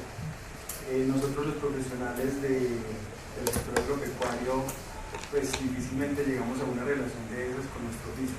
Entonces, ¿usted cómo creía que las escuelas deben promover esa visión en sí para que nosotros pues impactemos en una realidad que es vergonzosa, por lo menos en Colombia, para los profesionales del sector? Bueno, los indígenas, los campesinos que han hecho agricultura de este tipo por milenios tienen una cosmovisión, ellos tienen una relación espiritual con la tierra. Y esa dimensión es muy importante respetarla y entenderla. Y esa parte nosotros en agroecología tratamos de entenderla, ¿no? Porque si vamos a crear un diálogo de saberes, esa dimensión está presente. Ahora, yo no creo que en un máster de agroecología o un curso de agroecología te pueda enseñar la parte religiosa de la agroecología, porque no la hay, sino que lo que hay es respetar las cosmovisiones de los campesinos frente a la naturaleza. Ahora, cuando tú trabajas en la tierra, tú vas a tener tu propia relación, incluso con los campesinos, tú puedes tener tu propia dimensión espiritual, religiosa, como quieras llamarla, de trabajar en ese sentido, pero no hay en la agroecología un tratado de la parte religiosa, espiritual, así que tal. Eso es una cuestión ya más personal, y cada uno tiene que desarrollar, por supuesto.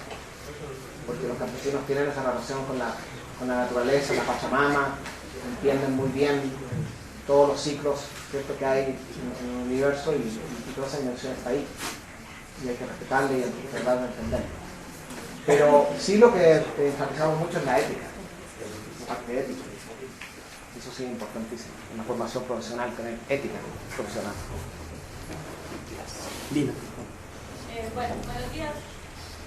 Pues primero, muy impactada por la aceptación estudiantil que hay en este auditorio, y pues viendo acá muchos docentes que en el área, pues el programa de agronomía que se vinculaba, pues nos han dado sus cátedras. Pero dentro de los mismos docentes que en sus áreas profesionales no le imparten a los estudiantes cuál es la capacidad que puede tener la agroecología en la parte académica. Entonces, de acuerdo a todo lo que usted ha nombrado, la investigación tanto edáfica como foliar como productiva se evidencia de que sí tiene investigación, de que sí es posible lograr una academia fortalecida en los ámbitos ecológicos, éticos, dentro de las carreras profesionales agropecuarias. Entonces mi pregunta iría a cuál es su opinión y cómo cree que la academia debe incorporar esas áreas de agroecología en la formación profesional. En este programa acá en Ingeniería Agronómica no existe una cátedra de agroecología, existen unas líneas de sistemas de producción donde en primer semestre se trata de dar una introducción, pero que no está formada curricularmente para los estudiantes. Caso tal en Colombia en que a muchas universidades, como la Universidad Nacional, ¿cierto?, sí tiene esas cátedras obligatorias de desarrollo sustentable, pero que acá en el programa, lastimosamente, así hayan personas que quieran fomentar ese espíritu agroecológico en la universidad, también docentes, no se ha podido en muchísimos años lograr esa parte profesional. Entonces, en el caso de las escuelas, instituciones u universidades en las que usted ha estado visitado, dirigido, incorporado en las diferentes ciudades, ¿cómo se fortalece esa parte investigativa en el área, ¿cierto?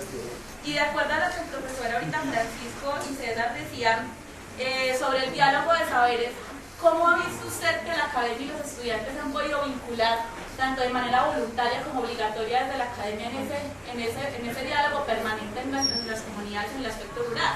¿Cierto? Porque como decía César, es vergonzoso que en las academias, en la parte de agronomía, los estudiantes no tengan un diálogo permanente con la población rural, pero pues que sí salgan profesionalmente con un título de tablero. Entonces, quisiera saber eso y respondiendo, no sé, como una propuesta en cuanto a lo de la educación rural. Aquí se imparte la famosa certificación de las escuelas de campo, pero entonces ¿cómo podría llevarse la academia al campo sin necesidad de que se vengan los estudiantes o los jóvenes a la parte, a los citadinos, como se entiende, sino de tener unas escuelas permanentes, o cómo se ha visto eso internacionalmente?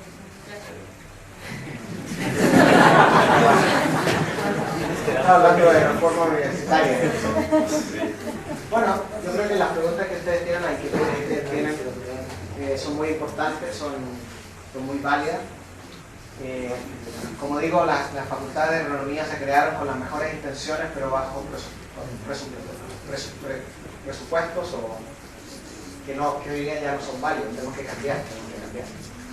Y solamente para dar un ejemplo, pero rápidamente, ¿cómo es que nosotros hemos conceptualizado la educación en la agronomía? Yo estudié agronomía en Chile en los años, bueno, no digo cuándo, pero interesantemente, todos los profesores de la Universidad de Chile de agronomía estudiaron en California. O sea, ellos vinieron y trajeron el modelo californiano a Chile, y eso es lo que nos enseñaron. Y otros países, por ejemplo, Perú tuvo la North Carolina, y Brasil otras universidades, Florida, se repartieron como los países y traían a los profesores a estudiar ahí para que fueran después a sus universidades a repetir la receta que aprendieron ahí. Entonces, ¿cómo estudiamos nosotros? Me imagino que el currículum acá es el mismo, no ha cambiado en no sé cuántos años que yo me gradué, no eran 50 años. Suelos, fitopatología, entomología, qué sé yo, alguna, qué sé yo, economía agraria, qué sé yo, estudiando un sistema que es complejo. Entonces lo estamos estudiando desde un punto de vista disciplinario, porque este es un sistema complejo, esta es la realidad agraria. Aquí hay factores sociales, tecnológicos, ecológicos, culturales, productivos que están interactuando, ¿no? Algunos de esos están controlados a nivel por fuerzas internacionales, otras por fuerzas locales, nacionales, muy complejos. Entonces tratamos de entenderlo de forma disciplinaria y lo que creemos es que la sumatoria de todo esto nos va a dar una visión integral. Ese fue el primer error. Ustedes jamás van a poder sintetizar nada porque la suma del todo no te da una visión del todo. Tiene que haber una ciencia integradora que es la agroecología. Por lo tanto, la agroecología debería existir como ciencia en la universidad. Es una ciencia. Ya más de 30 años de investigación, hay libros, hay publicaciones en revistas internacionales y nacionales científicas. Tenemos doctorado en agroecología. O sea, no es una ciencia subversiva ni desconocida. ¿Ya? El segundo problema que tuvimos en la formación es que nuestros profesores, con las mejores intenciones, fueron muy influenciados por un tipo que se llamó Libby. ¿De acuerdo con Libby? Los factores limitantes. ¿Qué dijo Libby? Si este es un estanque, yo lo voy a poder llenar de agua hasta acá, pero yo lo quiero llenar hasta acá, porque esta es la producción total, la máxima producción a la que tenemos que llegar. Entonces hay un factor limitante, y ese factor limitante hay que superarlo. ¿Y cómo se supera? Con fertilizante, con pesticida, con lo que sea. Esa fue la herencia de Libby. en la agronomía. Entonces, ¿qué es lo que es la agronomía? Es la carrera contra el factor limitante.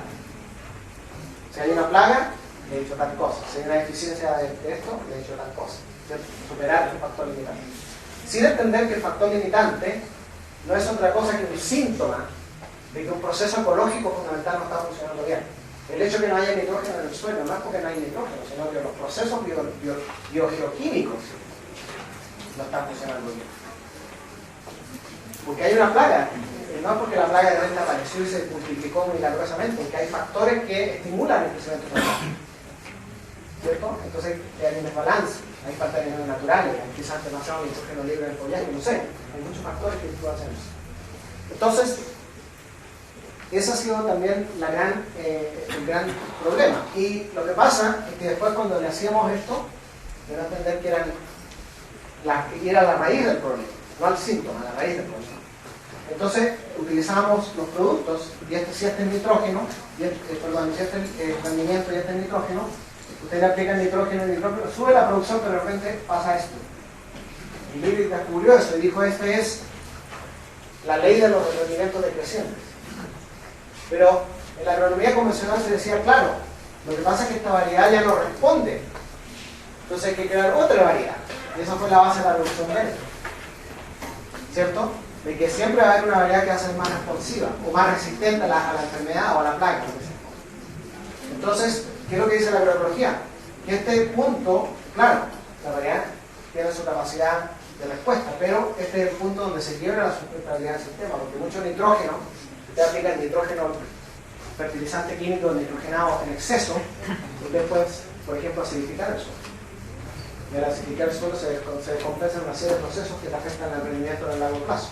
O esto podría ser en vez de nitrógeno pesticida, insecticida. Claro, las plagas la elimina, va subiendo los rendimientos, pero después pasa esto. ¿Por qué? Porque las plagas se hicieron resistentes. ¿Se fijan? Entonces, ¿qué sucedió? Que al tener el profesor de suelo y el profesor de entomología, estaban dictando dos cátedras y entendiendo, claro, yo sé de suelo y sé de entomología, pero no sé cómo el manejo del suelo afecta a las plagas. Y resulta que hoy en día se sabe que si tú manejas el suelo de una manera, tú vas a tener más o menos plagas. Porque resulta que hubo un científico que no le dieron bolas, como dicen acá en Colombia, no le pararon bolas, que se llamó Chausson, Chausson en Francia, de Indra, que él hablaba de que los problemas de plagas eran problemas de desbalance nutricional. No se puede generalizar que todo es así, pero sí hay mucho de verdad. ¿Por qué? Porque cuando ustedes aplican fertilizante nitrogenado versus compost o abono orgánico que tiene la misma cantidad de nitrógeno, este nitrógeno, porque se libera más rápido, la planta no es capaz de metabolizarlo totalmente en proteínas de aminoácidos que hay mucho nitrógeno libre en el follaje. Y ese nitrógeno libre para insectos como mosquitos, por ejemplo, moscas blancas y cosas de tipo, es básicamente gasolina. Y en el caso del compost, aunque la misma cantidad de nitrógeno, lo que va pasando es que se va liberando de forma más lenta. Y la planta es capaz de metabolizarlo totalmente en proteínas de aminoácidos, por lo tanto no hay nitrógeno libre. Pero más allá, hay estudios que han sido publicados en Science, que es una de las revistas más prestigiosas, que demuestran que cuando tú tienes nitrógeno, fertilizante nitrogenado químico versus orgánico, las plantas de tomate, y esto es un estudio que aparece que se hizo en el invernadero, demostraba que las plantas de tomate eran más susceptibles a las enfermedades que con el compost. ¿Por qué? Porque resulta que el nitrógeno activa ciertos genes. Cuando la planta absorbe el nitrógeno, ese nitrógeno activa ciertos genes que son los responsables de producir, de dar la señal para que produzcan las sustancias defensivas contra enfermedades, como fitoalexina, por ejemplo. Entonces, cuando tú tienes nitrógeno libre, nitrógeno soluble, como el salitre o con la urea, es muy soluble, se activan los genes, pero por corto tiempo. Y después las defensas caen. ¿Por qué? Porque no hay más activación. Pero resulta que con el compost, la liberación es más lenta, la mineralización del nitrógeno es más lenta, y hay activación de genes durante toda la estación, por eso son más resistentes. Desde el punto de vista genético bioquímico. ¿Se fijan? Bueno, ese conocimiento está, eso ya se sabe. Entonces lo que tenemos que hacer es, primero que nada, crear profesores de alto nivel en agroecología, y esa es una de las razones por las cuales se abrió un doctorado latinoamericano de agroecología en la Universidad de Antioquia, donde tenemos estudiantes y profesores de toda América Latina que vienen a estudiar ahí de forma intensiva durante 3 meses. Y después se van a sus países de sus tesis. Tenemos que crear una masa crítica de profesores que sean profesores de agroecología y que entren en las facultades de agronomía a crear los espacios donde se pueda entrenar a los estudiantes en esta rama. Pero para eso tiene que haber un espacio en la universidad. La universidad no puede cerrarse al conocimiento. ¿Por qué se abren a la biotecnología? Yo no digo que no se abran. ¿Y por qué no se abren a la agroecología si es una ciencia también? Entonces ahí viene el rol de ustedes. Ustedes son los estudiantes.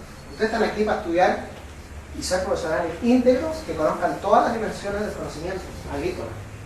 Pero ustedes tienen una responsabilidad también de demandar, que se enseñen las cosas que son necesarias para que ustedes como profesionales del futuro, porque ustedes son los profesionales del futuro, nosotros ya nos vamos a jubilar. Ustedes son los que van a salir allá y tienen que tener las herramientas para funcionar en los escenarios del futuro. Y con herramientas viejas no van a funcionar. Yo no le estoy diciendo que no estudien transgénico, no estudien a fondo. Estudien agroecología también. Tengan todas las opiniones. Traigan tipos como yo así y traigan otros tipos de la Monsanto, que les digan las cosas.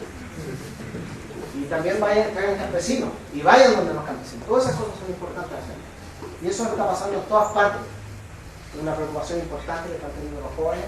Y yo creo que los profesores tenemos la responsabilidad de abrir esos espacios para que estos estudiantes del futuro sean íntegros y tengan todas las herramientas posibles y conozcan todas las dimensiones políticas y sociales y económicas y ecológicas y todas, porque el mundo es complejo. Ustedes ya no pueden salir a funcionar como antes, porque resulta que hoy día ya la ciencia no es un bien público, es un bien privado, hay mucha información que se está privatizando. Entonces tienen que tener mucha información, manejar mucha información. Por favor. Pues un placer. Es un placer tenerlo aquí, pues igual como decía Lina, en estas escuelas, igual en América Latina se ha visto que es un proceso difícil, el proceso de cambio. Pero, y para mí también es un orgullo porque he leído algunas cosas de usted y me parece que da una propuesta importante para los que nos acercamos a esto y tal vez a lo que nos sigue como cuestionando de que la agroecología ha sido un dogma y que esto es de extraños y alternativos. Y yo creo que ya estamos dándole ese paso que queremos nosotros que lo entiendan, de que esto ya va más allá. Pero aparte de esto me genera inquietud. Yo creo que este tipo de monocultivos y todo este tipo como de lineamientos va a su iniciativa, la monoculturalidad. La gente está muy dada y nos están creando ese tipo de la diferencia. No hay posibilidad de ver diferente al otro, de la diversidad, y eso reside en otros procesos. Para mí también es como una inquietud hacia ustedes, ya siendo profesor de universidad de un país como estos en Estados Unidos, donde hay un proceso político diferente, donde usted le da a estudiantes un proceso que de verdad para ellos no sé cómo lo asumen. Me genera inquietud, ¿cómo hace usted ese proceso? O sea, integrar ese tipo de cosas a un país donde nosotros prácticamente tenemos ese mismo alineamiento. Colombia ya se ve como financiado y hasta de una manera también muy sometido a procesos políticos estadounidenses. Entonces me genera cierto tipo de inquietud. Estos estudiantes de ustedes de California, ¿cómo hacen para recibir este tipo de procesos? Y ya nosotros lo miraríamos desde otra manera. Entonces... Hay sur en el norte y hay norte en el sur. Nosotros tenemos poblaciones muy grandes en Estados Unidos de poblaciones marginadas de afroamericanos, de latinos y nativos americanos. La Universidad de California tiene, la población de la Universidad de California es 2% de los latinos y negros. 2%, sin embargo, son el 50% de la población del estado. ¿Me fijan? Entonces, hay también movimientos. Es como en todas partes. Yo creo que ya está globalizada, la lucha está globalizada. Hay agricultores pequeños en Estados Unidos que están sufriendo lo mismo que sufren los campesinos acá. Y hay poblaciones de consumidores que también tienen los mismos problemas que tienen acá. En Estados Unidos hay 2 millones de personas con hambre. 2 millones. Un país que se supone que es de la abundancia, ¿no? Y hay aproximadamente 30 millones de personas que viven en la insuficiencia alimentaria. Entonces, lo que pasa en Estados Unidos, sin embargo, que es interesante, es que hay un movimiento urbano más fuerte que un movimiento rural, porque no hay campesinos allá, no hay agricultores, el 2% de la población son agricultores. Entonces, la transformación de los sistemas alimentarios en Estados Unidos viene desde la fuerza del movimiento urbano. Por un lado, los consumidores, algunos con un movimiento bastante fuerte, y por otro lado, la agricultura urbana, urbana, muy fuerte. Ahora, en la universidad es una universidad dominada por grandes intereses económicos. Tenemos en este momento 500 millones de dólares que dio la BP, que es la British Petroleum, a la Universidad de California para crear biocombustibles transgénicos. Imagínate la fuerza de eso. Sin embargo, nosotros allá en Estados Unidos, o por lo menos en la Universidad de California, y sobre todo en mi universidad, que es la Universidad de California Berkeley, que es una universidad históricamente interesante porque hay empezó un movimiento estudiantil contra Vietnam, a favor del free speech, cosas así. Uno goza de lo que se llama academic freedom, la libertad académica. O sea, yo soy un profesor, full profesor con tenure, o sea que cargo permanente. A mí no me pueden decir que no diga las cosas que yo digo. No me pueden prohibir eso. Hay gente que sí lo hace y se queda callada por la promoción, porque no te promueven en la escala académica, y además esto tiene un costo. O sea, claramente cuando yo digo las cosas que digo, y las digo acá, y las digo en Estados Unidos, en cualquier parte, eso tiene un costo. Un costo profesional, un costo personal, en el sentido que ya te catalogan y te vetan en ciertas cosas. En ciertos círculos tú estás vetado, tú no estás invitado, tú no puedes publicar en tus revistas, etcétera, etcétera. Hay también casos, como el caso del profesor que se llama Ignacio Chapela, que es mexicano, que publicó en Nature, en una de las revistas científicas más prestigiosas, un artículo que probó que había contaminación de maíz con transgénicos en comunidades campesinas. Eso fue el estudio de él. Y el tipo básicamente le cayó a la academia encima, fuertemente. ¿Por qué? ¿Por qué le cayó a la academia encima? Porque en ese momento la Universidad de California tenía un proyecto, un grant, que se llama, de 50 millones de la Novartis. Entonces los de la Novartis llamaron al chancellor y le dijeron, mira, rector, acá hay ese tipo que sacamos los 70 millones de dólares. Ese tipo de cosas pasan. Pero yo creo que los estudiantes, los jóvenes, tanto en Colombia como en Estados Unidos, como en África, en Asia, tienen las mismas inquietudes. Y esos estudiantes están pensando en un futuro mejor y qué herramientas necesitan para hacer un futuro mejor.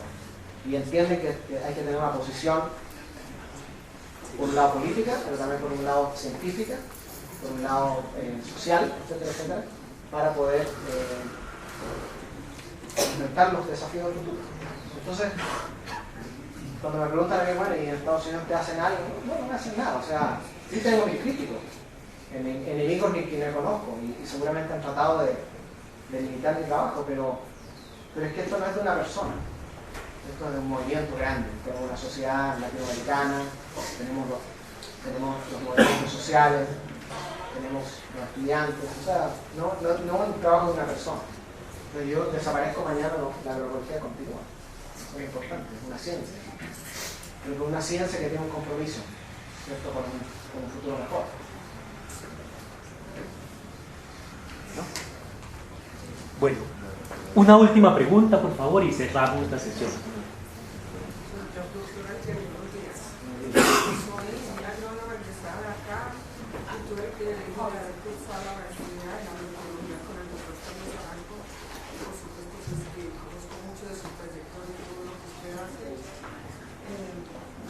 En este momento estoy en el área de sanidad ambiental de ICA con diferentes proyectos. Uno de ellos es Café Caldas, y usted no se imagina el complemento tan grande que ha sido todo ese saber, todos esos conocimientos que recibí a través de la agroecología, en conjunto con todo lo pues, que se recibe a través de un programa agronómico.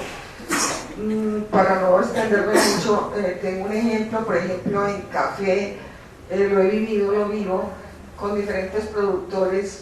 El solo hecho de suspender el nitrógeno de síntesis química baja considerablemente los niveles poblacionales de broca, de chupadores, como usted lo decía. Tengo muchas semillas ya sembradas a lo largo y ancho de este departamento, donde los procesos se llevan de una forma muy limpia, enmarcadas dentro de un proceso agroecológico con gran respuesta. Pero uno encuentra mucho obstáculo en el camino y desafortunadamente encuentra colegas que llegan donde uno ha estado y a demeritar la labor y a decir, mira, ¿por qué no echas esto? Esto es mejor que aquello, o si no haces esto se te va a llenar el cultivo de plagas, hablando pues de enfermedades e insectos. Pero de todas maneras, doctor, muchas gracias por esa labor que usted desarrolla, yo diría que a nivel mundial, y espero que a los estudiantes que están acá les haya quedado, digamos, una motivación, una sensibilización a que la agronomía, los procesos productivos en campo no se manejan como se han venido manejando, los considero sistemas obsoletos y que el productor esté tan expuesto a la demanda, o digamos tiene que ir casado con el insumo externo. Desde ahí se está viendo el fracaso, porque si eso fuera tan bueno, entonces los procesos productivos en este país serían diferentes. Pero vemos día a día que por más pueden echarle un camionado de productos químicos, y si no hacen un manejo integrado desde la nutrición, mirando para el suelo, y esto es un llamado a los nuevos profesionales que vamos a tener, primero hay que mirar al suelo, porque generalmente lo que uno ve en la parte aérea es una respuesta a una manifestación de lo que está pasando en el suelo, y entonces primero empieza, no, echémosle esto, echémosle lo otro. Entonces hay que ser muy integral para poder salir a trabajar en campo y llevarle una respuesta al productor. De todas maneras, doctor, muchas gracias por estar acá.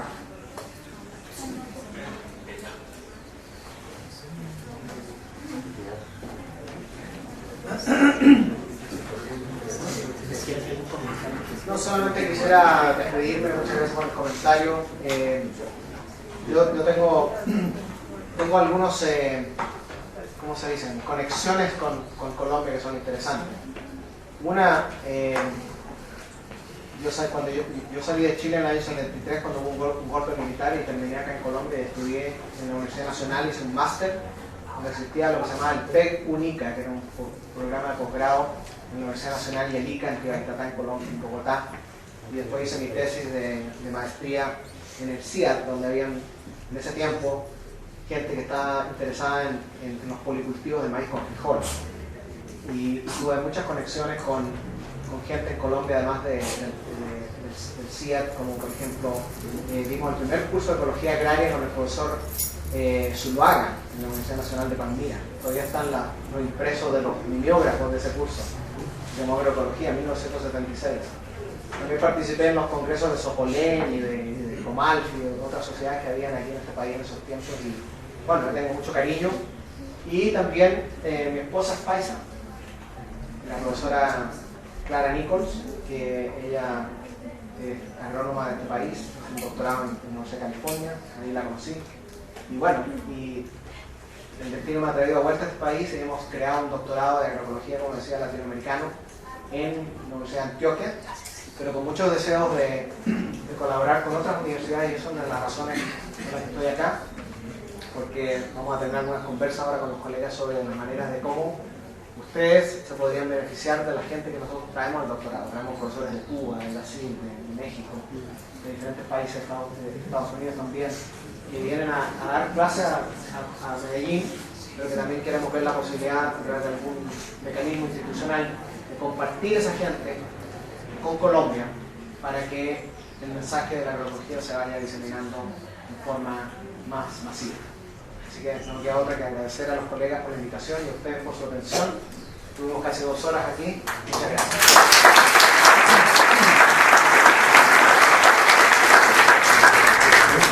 Muchas gracias por su asistencia.